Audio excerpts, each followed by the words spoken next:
nyo kaninang tanghalian? Minarinate na muna namin tong pork chop na mga 2 hours. After nun, inihaw na ni tatay. Yung mga ganitong pag-ihaw, lalong nakakamiss mag-outing. Bakit ganun, no? Iba yung sarap ng inihaw kapag ka nasa swimming kaysa kapag ka nasa bahay lang. At may bata nga pong nag-feeling cook pa. Sinuot na nga pala niya yung apron niya. Pero saglit lang siya nagluto dahil napakainit.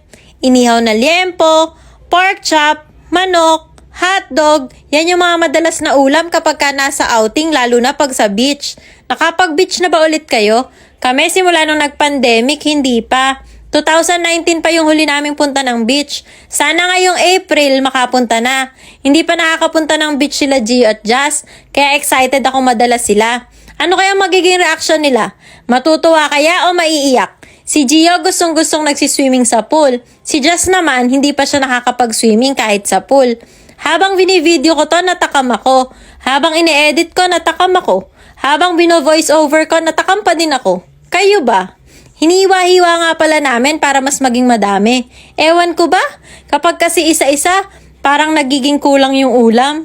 Kainan na! Saan kayo nagsasawsaw? Sa toyo at kalamansi? O sa suka? O sa buhay ng iba? Charot!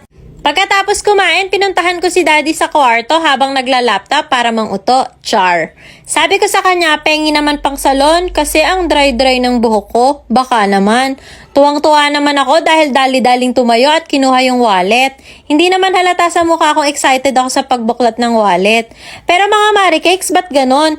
Imbis na 5,000 pesos esos, etong keratin plus yung inabot sa akin. Sabi niya, eto na lang daw gamitin ko dahil para na rin daw ako nagpasalon pag ginamit ko to. Sabi pa niya, original daw to dahil may paraben-free triangle sa taas, may plus na word sa label, at may Skin Tech logo sa likod. 40 pesos lang daw to, 6 pieces. Sagot ko naman, sige, itry ko. Naligo na nga ako para itry siya mga maricakes. Ilalagay lang siya sa buhok pagkatapos mag-shampoo. Massage lang sa buhok, tapos binabad ko lang for 3 minutes, tsaka binanlawan. At pak! Hindi siya chismis mga maricakes. Ang ganda at soft niya talaga sa buhok. Walang sabit kahit finger combing lang. Sobrang naging bouncy pa ng buhok ko. Nakatipid si daddy sa pagpapasalon ko. Pagkatapos kong umaura-aura, eto yung naabutan ko. Tignan nyo naman yung magkapatid. Nakaterno pa ng damit. Binihisa na naman po ng panglalaki si Jazz. Lalo tuloy nagmukhang boy. Lalakihan ko na talaga yung gamit nitong hikaw. Char. Ang sweet-sweet pa nung dalawa, oh. Mga hanggang kailan kaya yan? Konti na lang panigurado, magrarambulan na to. Kulit-kulit nyong dalawa. Yun na yung monster pig.